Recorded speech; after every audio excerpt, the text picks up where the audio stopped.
All right, guys, welcome into the 2024 Brewport Open. We got a great one for you. Jim O'Connor here with Craig Smolin. Craig, what's going on? How's it going, Jim? Thanks for having me back for the 6th annual 2024 Brewport Open. Got to give a huge shout out to our coverage sponsors, Fairfield County Disc Golf Club, Calder and Fortney Financial Group, Chris Schofield Disc Golf Lessons, Andrew John Mullen, Heiser Disc Sports, Innova Disc Golf. Special thanks to the Black Hole Crew, Devin Splatter, Devin Coughlin, Eric Laraviere, Craig Smolin, and Jeremy Gayet. All right, here we go, Jim. After round one, we got Paul Krans shooting a tie for the course record, 11 under. Dave Fleck and Matt Geffert tied at 5 under. Marvin and James Bress at 5 under. And Wyatt and Andrew Bosco tied at 3 under. So we got Paul Krans out of Dudley, Massachusetts, 1015 rated, PDGA Rookie of the Year. We got Dave Fleck out of Woodstock, Connecticut, 1003 rated, up-and-coming stud in New England. Matt Geffert at Oxford, 980 rated, definitely better than that. And we got the old-time stalwart, Marvin Manalo, at 5 under out of Stanford. This has got to be a dream card for you. We got some great players today. It's perfect. We got the young guns and we got the old gun. All right, we're starting off on the classic hole 1, 384, par 3. These guys are going to make it look pretty easy, but it is definitely not easy. No, this is a legit opening hole. Take the big, wide, right-to-left hyzer, where you can go straight up the middle. If you got the forehand or a lefty backhand, try to park it, get an easy birdie to start your round, but taking a par here is actually really, really good too. Definitely. Paul's going to start off with a nitro here, looking to go this local route here. And I just listened to a podcast with him, and knowing his background, where he was coming from with some back injuries, to be able to throw as smooth and as far as he does, pretty excellent. Yeah, this hole's a little too short for him. That's a little deep on there. Let's see if David makes a change here. No, I'm excited to watch Dave play. I haven't really had a chance to do any rounds with him, and I'm excited to see the way he manipulates the disc through the woods. Similar spot there from Paul. We're going to see a destroyer out of Geffert here. Matt has easy power. There's rumors of him parking hole 6 on the backhand line for the eagle tap in, so let's see him and see his putt. And then we have Marvin, the classic forehand player, going straight up the middle. Just needed to miss that one tree. That was unreal. That's the PD2. Here's where Paul ended up, just kind of a little punch it up as close as you can get it there. Yeah, that's a pretty standard play from there. Get down on a knee and just kind of chip it up. Try not to go too far. Fleck in a similar position ends up running this.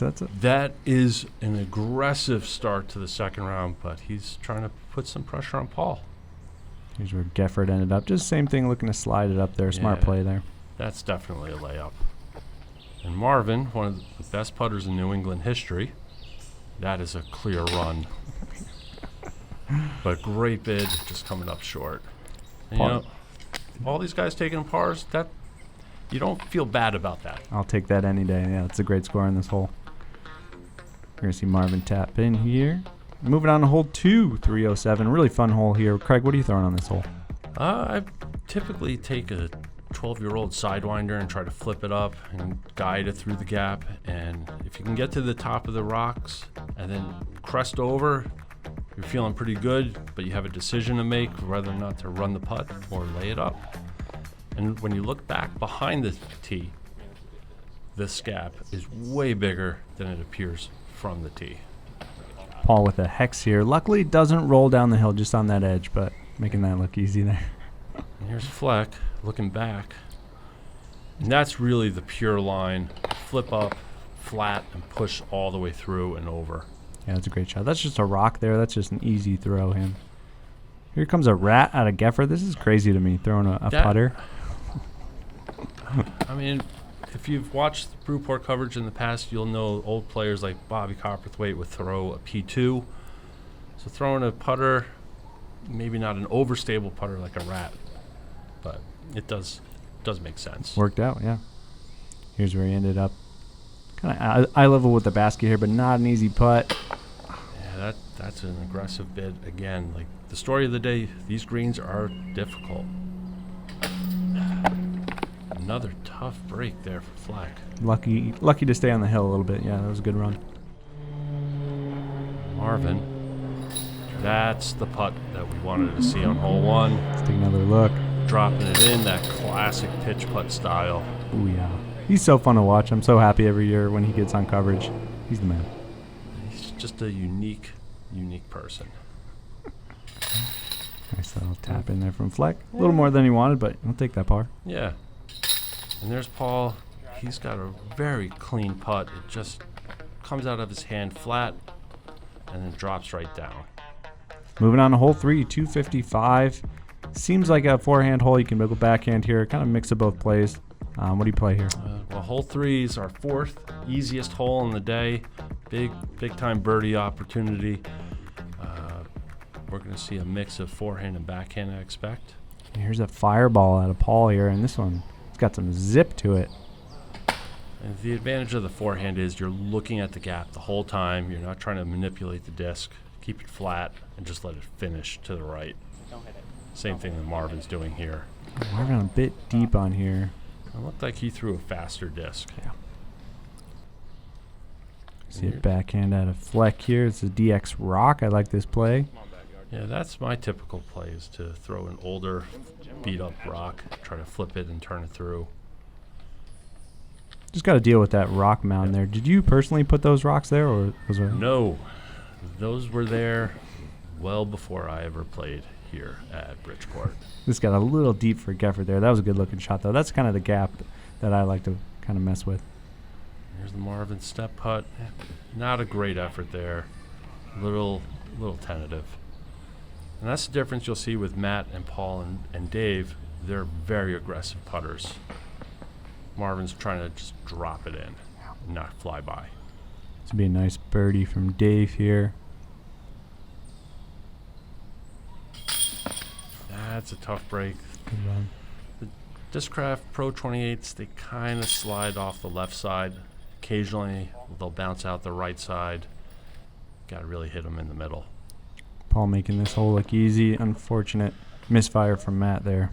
Yeah, that just looks tentative. Maybe it's the camera, maybe it's knowing he's pressing, trying to catch Paul. We got a battle. We're moving on to hole 4. This is my personal favorite hole on the course. This is the hardest hole on the day. Gave up absolutely 0 birdies, so we're a little spoiler alert here. It's a sneaky hole. Let's see what these guys can do. I like the play out of Paul. He's going to go to a putter on this one. Kind of overstable Watt here. I mean, I kind of oversold the lead, but that is not an unfavorable kiss all the way down to the bottom. You can see his dad is not pleased with that one.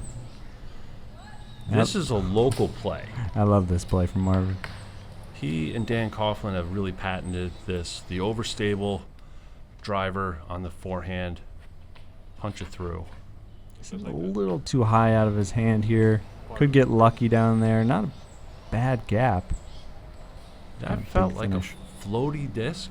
Like it never just dumped out. It just kept on hyzer the whole way. Yeah, that's that rock. That rock, baby. We're going to see a zone out of Geffert here. Oh, excuse me, a wizard here. Just a little high. See, that I don't agree with, that kind of play. Like he's really trying to push a putter farther than I think it's intended to go. Get our first look at his forehand, which is very impressive.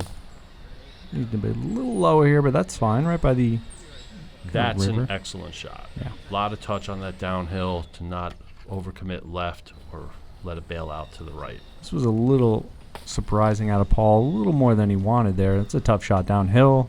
Got that big drop off after the basket. This course is great with that. After the basket, there's so much going on. You really got to know your angles as you drop the disc down. You don't want the roots kicking up and rolling away. Sounded like a Nova out of Marvin there. You can always hear a Nova when it hits. That was a big-time disc in our crew for a bunch of years, and he's really the only one who's still throwing it. Fleck with a good layup. Big par putt here from Paul. Keep the pressure on. And that's touring putting right there. You can feel the difference. Great putt. And he's not uncommitted. It's in the middle, pure the whole way. Marvin tapped in for par. Good putt there from Geffert. Good save. And par from Fleck. We're moving on to hole 5. 332, par 3. We got a great hill on the right-hand side. A pond comes into play on the big kicks. What are you throwing on this hole? Well, my 47-year-old arm likes to throw a flip-up sidewinder on a forehand and just kind of glide it through. But I think these guys will see a little more overstable putter, maybe a rat, a zone, Toro, that kind of a shot. Strange that you have such an old arm for being only 30. But I know you throw a lot of discs. I've been playing for almost 30 years. Oh, great line here from Paul. Yeah, good tree kick. He's going to be below the basket. Marvin's throwing his 2006 MSDGC Z Extreme. That's kind of a gnarly rollaway, though. Yeah, big rollaways on this hole. You see it a lot. He didn't deserve that. That was great. Great looking line. Nice low height on that one, too. Fleck's first forehand. He's got to flip a little bit more, but he's looking to ride the hill, I think. That's kind of the non-local mistake. You'll kind of sail it either high and let it bail out, but he actually pushed pretty far. And that's more of the local flip-up play. Oh, great kiss there. Oh, and he gets a nice little anti-skip down to the bottom. the card loved that one. This is Marvin's kind of sweet spot. Love that spinny putt. Yeah. Just need a little more height there. I think that tree on the right got in his line. Nice bird there from Fleck. Yeah, it pays to go long on this hole, I think. You know, the drop-off not as bad deep, I guess. You know, that's a lesson I learned a long time ago. If you're getting off the tee clean and you're driving past the basket, you're putting backwards, and the worst that could happen is a par, as long as you know what you're doing. Right. It's when you hit early and you're in trouble and you're scrambling, that's when it becomes a lot more stressful. Definitely. We're moving on to our first par 4 of the day, hole 6, 502. There's kind of two more than two gaps here, but you got to get through these tunnels here. So hole 6 is our third easiest hole. It's the first par 4 these guys are playing. As I said earlier, Matt has parked this for the eagle, and that's an even more impressive shot than it sounds because we had a tree down at the time. That's really the pure play, is the flip up to stable drive. I was not in good position there. He turned me around so far. That was a rip. And this is good height out of Fleck, too. So I really like Fleck's release. I'm a little miffed as why he's got a little angle changes early on in his throw. This was the Geffert special you were talking about, just piked. He has really good, really clean release, and he gets a lot of snap on the disc without much effort. Super smooth. Don't hit it, don't hit it, don't hit it. This is off to the right, but that's deep. That's down there. Yeah, it's actually easier to get up and down from that side of the fairway than it is the left side. You're not playing with the slope as much, you're throwing into it. Good upshot there from Dave. Yeah, this is one of those holes where you definitely want to get a birdie on lead card. In lead card, it's an absolute must. You're okay with the 4, but you feel like you're going to lose strokes to somebody. That got a little scary there for Paul, but it worked out. Yeah, that was safe. Marvin looking to run one here. And you can see he was below the basket, no fear. Birdie there from Fleck. I think we're headed towards a star frame. Is that right? All right. We'd like to call it a Brah frame here. Yeah, we'll take it. That's a great star Brah frame. Moving on to hole 7, 228 par 3. We got kind of choose your own adventure left or right here. Absolutely. What do you like on this hole? Lately, throwing a mid-range down the right side. I've been known to throw forehand. What's Jamie throw on this hole, Jim? Jamie Bean, I think he throws a Firebird. All right. You'll probably see a lot of these guys throw the forehand again. It's the story of the day. It keeps your body in line with the gap. Yeah, similar to how Paul threw that fireball. This one's good height out of Fleck. I like this play. It just seems more reliable. Yep. Being above the hole. I like that. We're going to see a smoothie out of Geffert here. Yeah, I'm actually surprised to see both Dave and Matt go with the backhand. But that's a when zone you're inside too. the circle, what difference does it make? Here's that speedy forehand from Marvin. He loves this play. I thought he was going to ring this up for a sec. See, I really like Marvin's disc selection. He's choosing a faster disc and not throwing it quite as hard.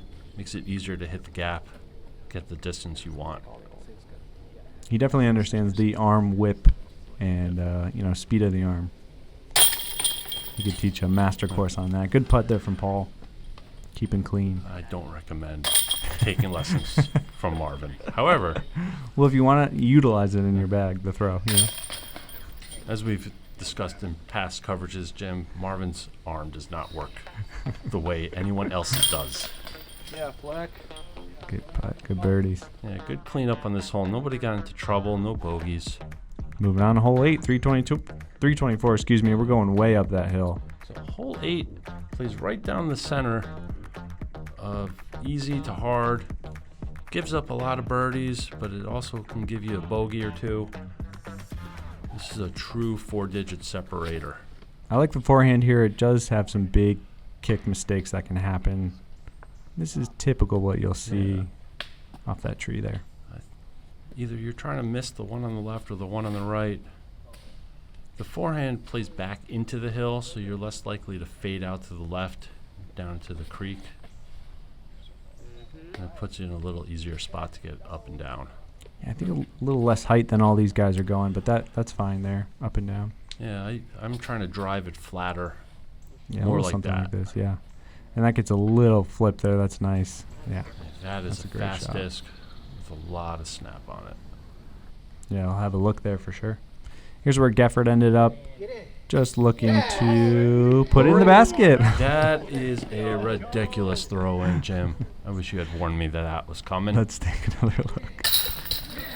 Fantastic. Booyah. He was amped after that. Yeah. That'll reset your round for sure. It had some good distance, and it was uphill. That's not easy.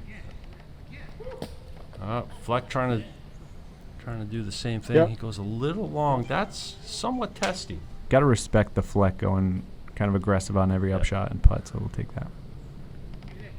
Only 2 strokes behind Paul. Marvin with the throw-in putt. Yeah, he knows this hill very well. Was that ESPN texting you about the throw-in from Geffert? Unfortunately. Paul keeping it clean. Another birdie there for Paul. He's having a great round. Really good card. These guys play the hole about as well as you possibly could expect. Yeah, if you're going to play this hole, watch these guys play because they do just about everything you should do on this hole. All right.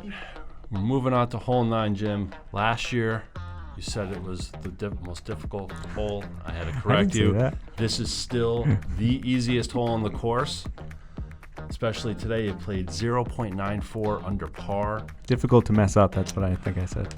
You know, But then I jinxed it. I parred it both rounds, and I felt pretty bad about that. We're going to see a wraith out of Matt here, and this had some nice zip on it. Goes deep, kind of a little too straight here. And that's what's going to happen. Yeah. I think I'd like to see Matt throw a fairway driver. Misfire here from Marvin. Yeah, that just kind of flopped out of his hand. He didn't get a good pop on This it. hole can get me sometimes because I'm trying to put a little more hyzer than I would, and I think that's what happened to Marvin there. I'll go back and forth, throw a putter down the left side, and then a putter to the basket. That's kind of what Dave's doing here. Oh, this is a pretty slow turnover. This is nice. Yeah, that puts him in a pretty easy hyzer putter spot. Marvin struggling to get out of there. That's deep over there on that right-hand side. Yeah, he should have a nice little Annie with the Up and AVR. down. Yeah. Paul looking to go a little up and down here. Just want to be more on the left-hand side of that hill. That's a good shot. Yeah, he's slightly uncommitted. He's shaking his head. He knows he got away with it. Geffert, kind of same thing there. A little too much angle, I think. I think for he him. was pinched more than we could tell. Same with Dave, but he committed to the line, and he came up short Not too sure, yeah. without giving it the air it needed. We jinxed these guys again. I know. It does seem like an easy hole, but you can find yourself in difficult situations. Marvin as well. That's going to be a tricky par putt. Yeah, big one Oh, there. a good catch by the basket. Good birdie. Big one. He's heating up now after that throw-in. Fleck looking to match. There we go. We got a battle for second and first, but second for sure. Marvin grinding out a par. Yeah. I'm sure it's not what he wanted, but he's not going to feel too bad. That's really how you want to tackle this hole. Just kind of a simple birdie there. So, all three of those upshots didn't look great, but they all made the birdie. What do we got after 9 holes? What are you thinking? So we got Paul at 17 under. He's opened up a 3-stroke lead. Dave and Matt tied at 14 and Marvin at 9. A couple guys looming on the chase card. Kyle Lumsden, James Brest, Zach Doyle. Zach Doyle's dad was playing this day. He was the low PDGA number of the day, surprisingly. We got a great battle. I love seeing a good battle, especially at second. Stay tuned. Back 9 coming up. Thanks, Greg. Right.